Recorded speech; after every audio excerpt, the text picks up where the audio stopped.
Easy, boy. You want redemption? Help us get the real bad guys. What else can you tell us? Anything helps. I'm sorry. I have nothing. Same, sugar.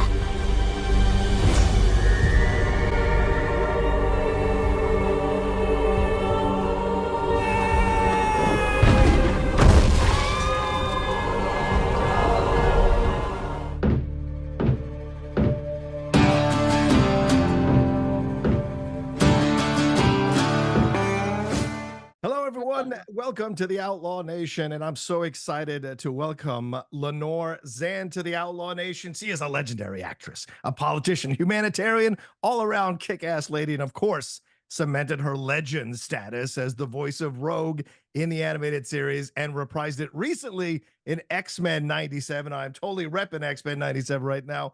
Lenore, welcome to the Outlaw Nation. How are you? Thank you so much, Sugar. It's great to be here. And what an introduction. Man, I don't know if I can live up to that. If I can live up to that. You deserve it. I got to ask All you, right.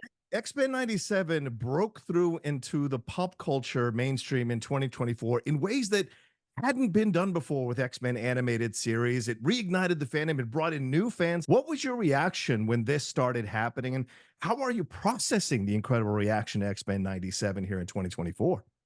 Well, it has been amazing to observe. First of all, I loved the scripts. So Yeah. when I was asked to come back, and I said yes, of course, and I started getting the scripts, I was blown away. I mean, they were so good. Originally, the original show in the 90s, the scripts were amazing too. Right. And I mean, as an actor, you just love to get a good script that you can dig your teeth into and really go to town. Yeah. And so I had a feeling that it could shake up things here in the world. And also the fact that it kind of holds the mirror up to society again of what is going on in the world. And sadly, history does it does repeat itself. Yeah. And so, we're having to relearn lessons that we should have learned years ago. And so it's been a really amazing experience seeing like our show trending several times Yeah. Yeah. through its run, seeing my character trend and Gambit and Ace of Base is the Happy Nation. I mean, they're quite happy, I I'm hear. sure. I'm So, sure. so it's been mind-blowing, and even just seeing the fan reaction both online and Mm. in person at the Comic-Cons that we are now attending has been beautiful and overwhelming and very humbling to think Sure. that our show has touched so many lives in so many great ways. It's an interesting thing because what you mentioned earlier, just now, a few seconds ago, the combination of it. Look, it's great scripts and all of that, but the sad truth is this show is more needed than ever, and it's Yeah, ironic. So the fact that you're getting to come back and do it, it's kind of a little bit of column A and column B. It's great to do it, but it's also sad that we have to address these things still exactly. again all these years later. I know. I mean, I kind of thought we did it in the 90s, but now it's like, oh my God, right? It's Yeah, like, yeah. what planet are we on? I thought we killed Jason. Why is he back again? For God's I sake. know. I know the hand coming up out of the grave, right? I have to ask you though, great actors like yourself always add new tools to their toolbox from life experiences, and it's been a while since you did Rogue. So, how did you approach playing her again in for X-Men 97, as opposed to how you approached her when you were a little bit younger for the 90s animated series? Well, I had to remember that the show picks up right where the last one left off. Right, right. So Rogue hasn't actually changed much during that time. She is the same character as she was.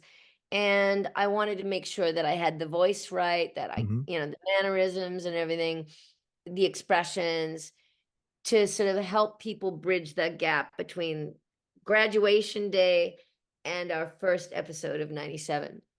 And the first four episodes, Rogue is basically her Oh, her same old character, flirtatious, fun, sexy, Yeah. in the pink dress. The pink dress is back.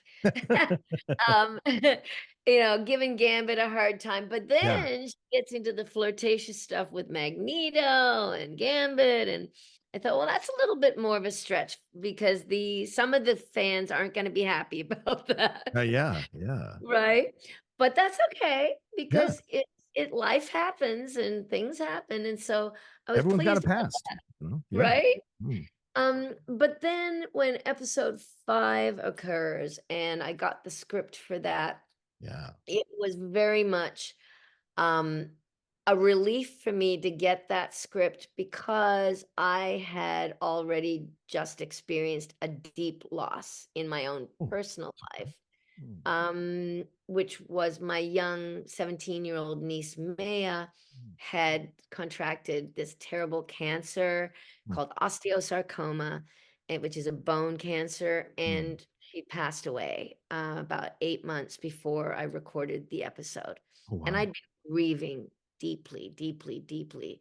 And so I decided to put all that grief to channel it into my performance in episode 5 so that people could feel it and it would be visceral for them, and that the tone and the timbre in my voice would actually resonate with something inside of them and break them open and make them feel their feelings too. That's And I incredible. hope doing that, that if they had some loss in their own life, for instance, the pandemic, so many people lost someone they loved, Mm. that it could make them feel those feelings, remember it, and then let it out and be a cathartic experience that would help bring them some healing. That's And fascinating. Yeah. yeah, so I decided to use it like that. I always say use the blues as Yeah. a or use the blues. And from what I'm hearing from people, it worked, No, it 100% worked. I know for me, I lost my father back in 2008. Those oh my feelings never word, really go away. You move on. right? But what you channeled, what I heard Mm. in that moment with what's happening with Gambit and then Magneto as well, I connected to that. And I bet a lot of people connected to that. So I feel like you absolutely access that for those of us to feel it on a real instinctual level. So Yeah, that was exactly. incredible. Absolutely Thank incredible. you. I really believe in the human voice Mm, as an instrument. And the human voice has I mean, you can do things with the human voice in some ways you can't do with like a physical instrument. yeah. And so, I love working with that and putting all kinds of different colors into my voice to be able to try and make people feel different things. Definitely. Rogue turning us on and making us think and making us cry, Right. which we love Yes. about that. Exactly. That's why we love Rogue. But do you have a favorite scene? I mean, you talk about the scripts, you talk about the writing. Of course, I know we're not going to get into what happened behind the scenes, but certainly there was an incredible amount of fantastic writing throughout the series for your Yeah. character, for other characters. Do you have a favorite Rogue scene and maybe a favorite scene from the entire series that you enjoyed watching that maybe someone else, some of the other characters were doing? Oh man, it's hard to pin one down Okay. because they're all so good. I mean, I love Storm too. I love Yeah. Storm's story and that life death Mm. with Forge and with Allison Seeley Smith's performance. I love Allison. We're old friends and we both started off in the theater together. Then we moved into movies and television and stuff. And then we got into the voice.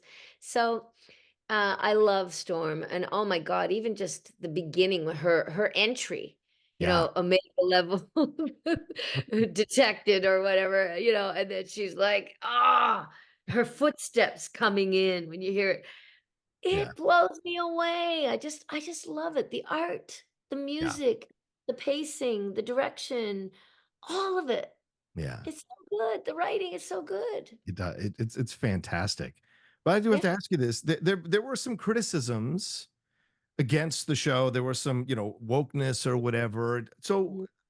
what are your thoughts on the people who complained about the wokeness and then all of a sudden had nothing to say after as the show was going on because it was so incredible?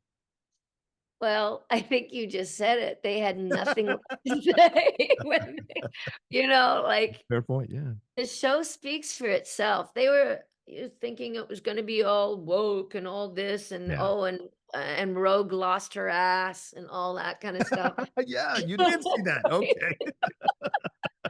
And I'm like, uh, I mean, and I mean, I went online and I said at one point, what makes somebody attractive isn't just the physical. Yeah. Wait till you they were saying this before the show even started. They'd seen like a Right. fleeting Yes. thing of her Still. flying through Yeah. a shot in the trailer. I said, what makes somebody attractive and sexy is the whole package, Yeah. Yeah. the voice, the mannerisms, the mind, the soul. Yeah. So don't be so shallow, folks, right? Yeah. And Exactly. and then once it started, and plus I knew where Rogue was gonna go. So I was Yeah. like, yeah, let's see what they say when she starts kicking ass and Yeah. throws Captain America's shield away. Yeah. I mean, she's a full-on woman and she is a hurting beast, but she is somebody that you cannot deny. Absolutely. That finale was such a catharsis, and it was so great to see your work through those 10 episodes. I Thank know you. I'm running out of time, so I got to ask one last question. People want to Yes. know, is Gambit dead? What's the situation here? I'm not telling you that. You're gonna have to just watch it and see. Maybe, It's a maybe. story, let it play out and Okay, keep the faith, fine, fine. I'll do that. and watch for those Easter eggs. Oh, good clue. Okay, will do. Will do. Maybe Rogue will Yeah. be a little bit nicer to Gambit when he comes back, but who knows? But who knows? Who knows if he's coming back? You'll have to watch it and Good see. point. Good point. Well, Lenore, thank you so much for taking the time. Thank It's you been an so absolute much. blast. It went by so fast, and I hope our fans I enjoyed know. it. But And by the way, yeah. tell your audience that I have a book coming out, my Oh, please. memoir, A Rogue's Tale. It's coming out in the fall, and it's my origin story and talking about the X-Men the first time around. Oh, So I okay. think they'll enjoy that. Yeah, look for that, everybody, and hopefully I can get you Okay. back on the show again. We'll talk Yeah, about the book. I'd love thank to read it. you. Oh, Appreciate it. definitely. Thank you, Sugar. Lenore. Take care. All right, love. Bye. Thanks so much for watching this video. Please make sure to like, comment, share, and subscribe for more content from the Outlaw Nation.